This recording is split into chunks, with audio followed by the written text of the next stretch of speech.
Welcome to the actual truth of what's really going on Earth. Just on Earth, you know. We'll get everywhere else. There's a lot of you intellectuals out there that are like, you know, the female feminisms and all the extremisms and all the liberalisms and all that. You know, and some of you are like Jordan Peterson, Ben Shapiro, Milo Yiannopoulos, Paul Joseph Watson, whatever isms you guys are into. In actuality, what I like to kind of throw at you guys, because it's very important, I don't want to exclude anybody else like Lawrence Southern or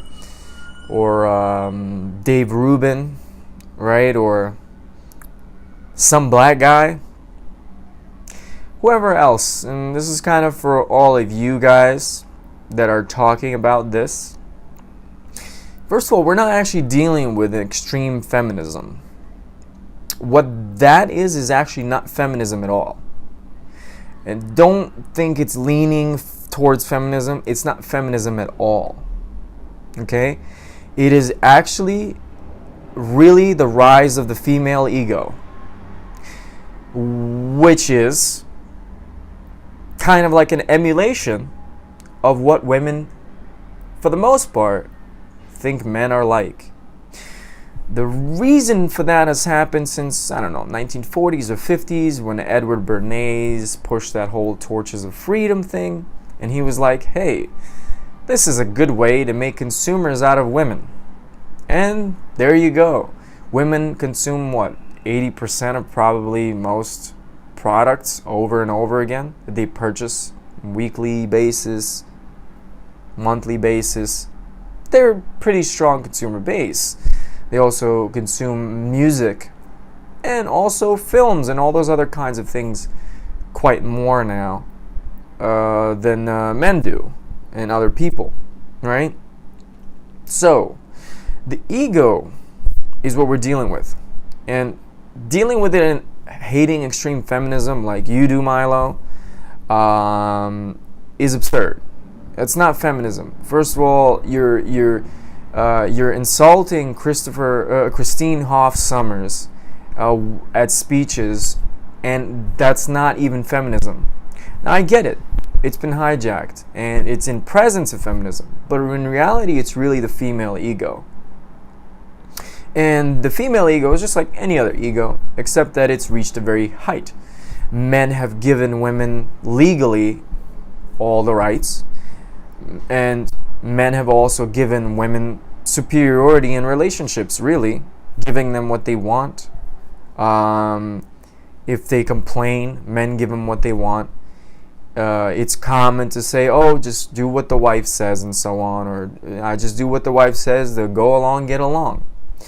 And the media has also put up all these superheroes and these female girls that can fight and do all these things, particularly the ones that don't look like they can, because that's where it's most really believable, in that state of ego.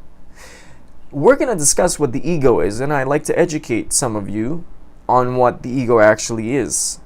And clearly, because none of you have actually noticed that this is really the ego, not feminism, so you clearly don't know it. Now, the ego is a set of compartmentalized fragments and images which emotions are attached to, pictures and, I would say images that make a sort of fragmented, abstract picture that doesn't really go together, never really is cohesive, always abstract and fragmented, and false linking the thoughts to each other. Then the ego becomes more and more fragmented, more and more pieces develop out of that, as it's always looking for a narrative to support its perspective out of the fear that the truth will ruin it and crush it and break it down to little pieces. Then the emotions come up, rises, increases in aggression, hate, other forms of violence, not just boxing or martial arts like those girls are doing on the films, but really, they're pushing it for women to be like men. Meaning, equality means to be like men. Not find themselves out in their innate abilities and be individual and unique in their own ways. Some nurturing, some maybe tough, yeah. Some in mathematics, some in sciences, and some in nursing, and some at home. Right? Find out your true talent. Because that's really what we're trying to figure out here and solve, correct? Mr. Peterson and Shapiro, Milo, Sam Harris. Am I leaving anybody out?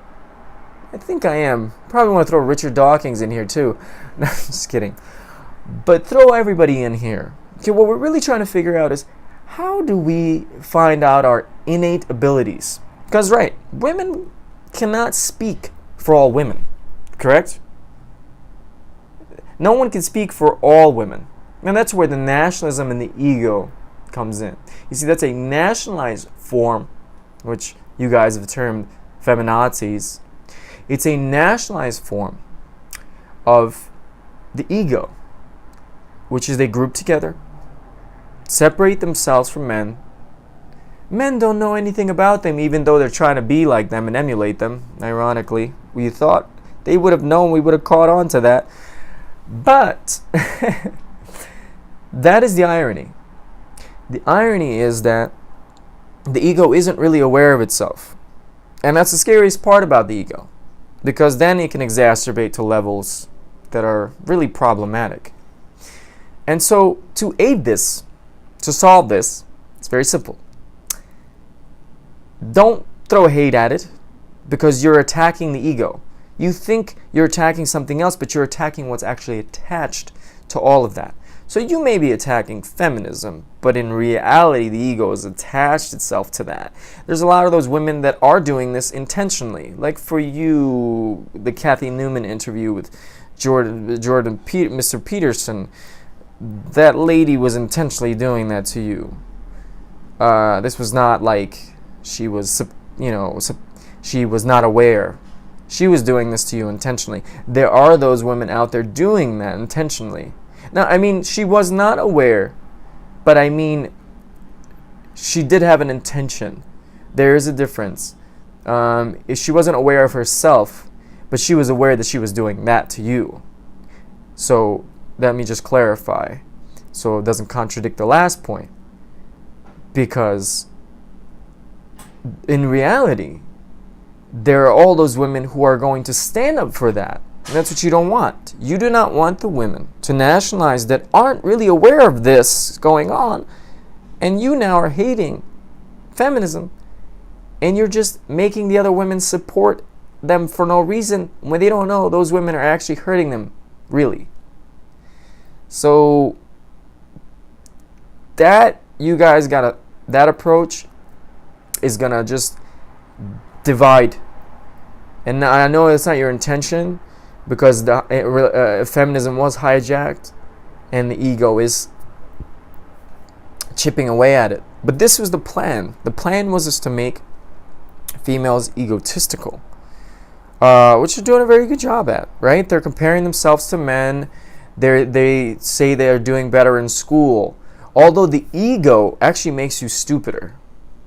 The ego actually makes you dumber, because it stops you from learning, really. It has you accumulating memories and knowledge attaching to what you're doing, which is why you can have someone who goes to college and gets a degree, but then can't even install a program on their computer. Because anything that takes really for them to figure out something new, it's different. It's difficult. So the ego actually makes you less intelligent.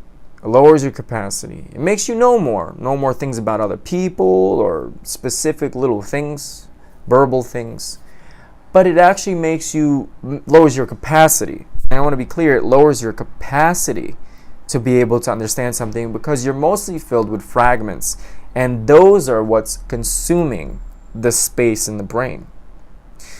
And so every time you guys pick at that, you're getting all these results and getting them angry. Now, that's helpful if you know what to do after that. But I've watched you guys, and you don't know what to do after that. If you knew what to do after that, then you can aid in a unorthodox way by agitating and then solving it. You can. And maybe I'll discuss that with you at another time, because I don't want to give that part away. But in person, I would love to discuss that with you, Dave Rubin, boom, boom, boom, whoever else wants to talk about it. Paul Joseph Watson, whoever you guys are. All of you. And I got you all in mind. Sorry they're not all coming out, but it's a whole bunch of you that I'll probably can't recite right away. But you guys know who you will be. And I would love to talk with you more about this. And this is so important that you guys set that aside. It is not feminism. It's the female ego that they're propelling up. And they're exacerbating the female ego. And in turn, it will hurt them. Because what the ego does is when it shatters, when it hurts itself, because it hurts itself, it creates images about something that's not real. And men have aided women in putting them up on pedestals, essentially. The queens, making them the queens, building their ego up, because it's easier to sleep with a girl. If you build her ego up, it's really easier. It just is. It just is. Guys do it, right? So they're like, oh, all right. Or there's guys who just put up with it because they're wives, it's their wives and so on, whatever, right? So the female ego has been built up, and it's exacerbating. And in turn, it's going to really, really cause real traumatic pain for these girls. Because all the shattering pieces will cause a lot of trauma, pain, and some sort of form of inward suffering, which is self-caused, but afflicted or affected by external things as well. By fantasies and emotions, which women are very subconsciously more prone to. Fantasizing and having that sort of abstract fantasy mind. And then when they get charged with that, and all emotional attachments are easier for them, which is actually easier for them to have a bigger ego than men because of the emotional attachments. And they can create numerous different emotional attachments, which is where the ego starts thriving and reinvigorating itself, and also becoming angry, frustrated, inwardly aggressive, violent, malicious, resentful, etc., etc., etc. And as a result of all of those things, it's actually going to cause them a tremendous amount of inner pain and suffering. And this kind of inner pain and suffering is a really hurtful kind. It's not like the basic one where, you insult someone because of this and they get hurt and it's a part of their ego. This is like, it's a part of their self-image, consciousness of themselves. This is a part of like a big picture ego, which is like something established. And when this shatters, which inevitably it will, you don't want to be the one that's antagonizing them at that point. I mean, it's not like it's going to be that big of a drawback to you, but it's a significant amount of pain and hurt that this will cause on themselves. They're doing it to themselves, unfortunately. And it's being aided and built up and inflated by, well, I don't need to mention who. It's pretty obvious, right? So this is what we need to do to combat that, to solve that, is approach it as the ego, not as feminism. Approach it as the ego. And deal with the fact that the ego, what it's really trying to do, is trying to really find itself, actual self. Because it's creating all these images and trying to create representations of something it's not. Trying to be things and become other things. Try to look to things. Right? So ultimately, the ego is really at that point, it's really just trying to figure out what it really is. But the human mind is not necessarily aware of these steps and these process or factors that's happening. So the human brain doesn't know that, right? Because it takes the awareness to kick in and observe and self-observation to take place, which is harder and harder the bigger the ego gets.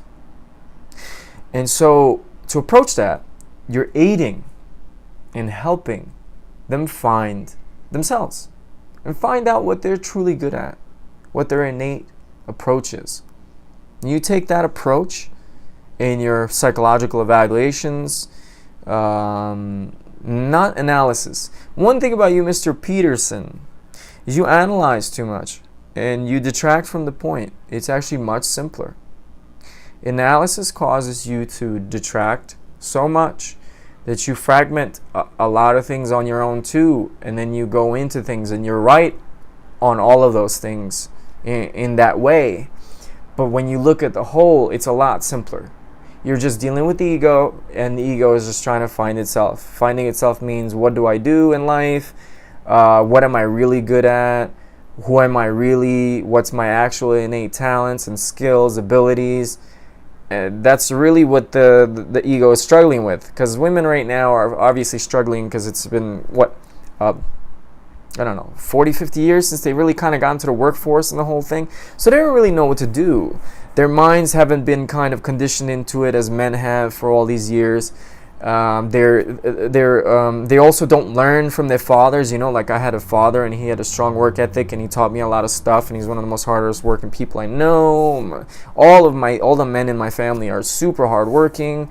So it's kind of different when you're around that and you see that. You see the perception. Even my mother, actually, not to put her down, actually she's one of the most hardest working, one of the most talented people that ever lived.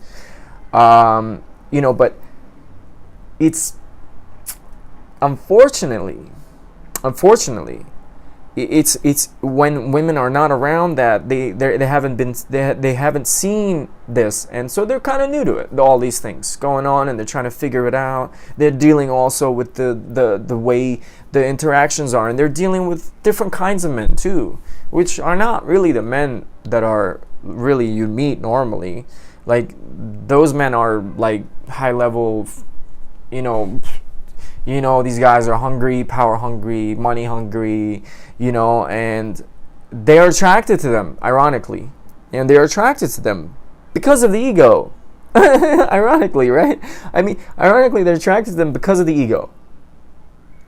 So that is another sort of connection. Why women want men in power has nothing to do with any sort of DNA or their innate tendencies, or this is just how they want to. It's a conditioning. It's actually in the Machiavelli book. It explains why. And it's also the Bernays psychology. It's also a lot of different little things that are related to that. Women they don't want men in power, but there is a conditioning to kind of want that. We can go into that some other time because it's a whole different topic on its own. Well, not whole different, but it's something else. I'd like to speak with you, Mr. Peterson, on that. And Sam Harris, too. If you want to, whatever. But that's really where you see that kind of learning how to include yourself with all of the ways you are, right? Like being respected for who we are and fearing public opinion. That's the biggest thing the ego really fears. Some people are aware and cautious of public opinion. That's different. But there are people who are really afraid of public opinion, meaning like it'll really hurt them, and they'll withdraw and they'll isolate and they'll freak out and they'll go home and they'll have obsessions about it and they'll have talk on the phone. Blah, blah, blah. So some people are very afraid of public opinion and what people think of them in scenarios. And so most people are, actually. Really, most people are. And so this causes them to withdraw, isolate. And so any response or interaction with any sort of conflict or any sort of type of thing, any kind of conflict causes the person to withdraw. So women are also having a tough time with dealing with conflict. So not being able to learn to deal with conflict, which men have to. You guys have talked about that plenty of times. I'm glad you guys brought that up. But men have to deal with the conflict with that, because that's something we've just said, okay, I got to deal with it. Not all men do that, of course. But in general, men know that, okay, I got to deal with it. Like, I got to deal with the conflict. I'm the one that has to deal with it. If the wife has an issue, I got to deal with it. So we have been conditioned, which is not a bad thing, to take the responsibility. Sometimes, we overdo it, of course, whatever. But, of course, we've been conditioned to take the responsibility for that. And so taking a responsibility also means dealing with the conflict. Now, you can deal with the conflict with conflict. You can regress the conflict. You can regress when the conflict arises and be silent, to be stepped over on, never get that raise, etc., etc., never step up in the business. People don't see you're tough enough, and then they say, oh, I can't really bring you up. You got to talk to all these people that I need you to talk to, and you're kind of falling apart over here on me. So, but there's different parameters to what people are doing, and different kinds of things and what's taking place. So, all right. So this is what we're dealing with when we're dealing with females to solve that problem. When we're talking about solving the problem, I'm not talking about intellectualizing it, having some discussions about it. Don't really care about my views.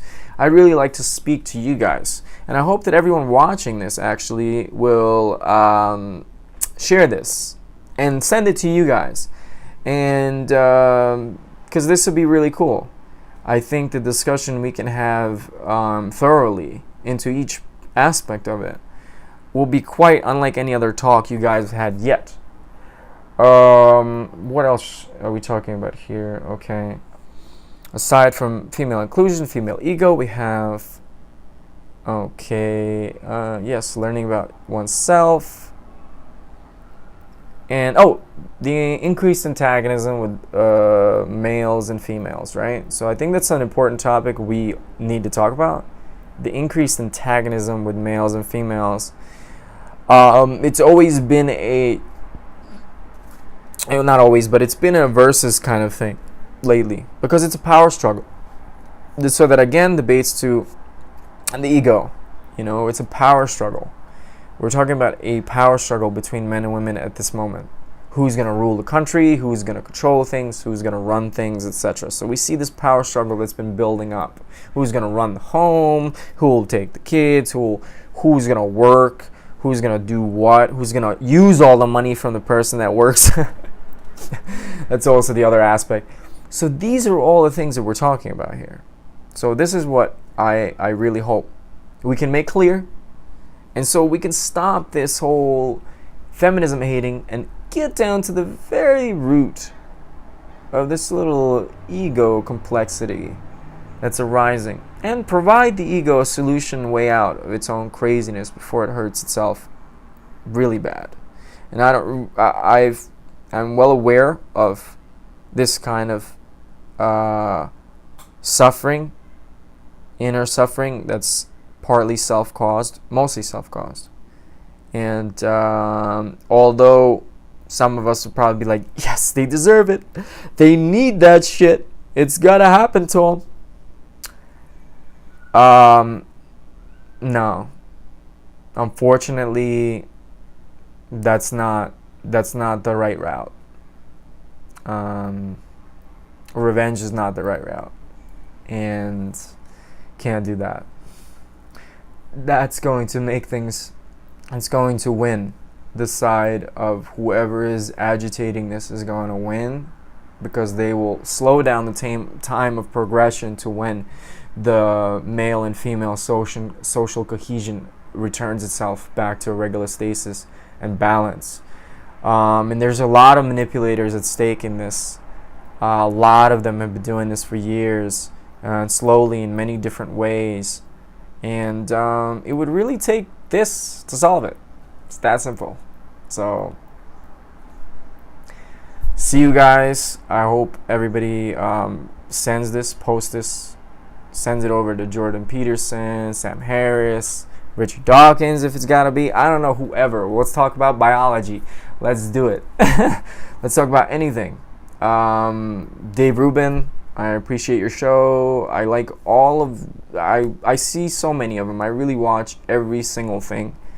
I don't exclude really anybody because, right? The only way to truth is non-exclusion. So, yeah.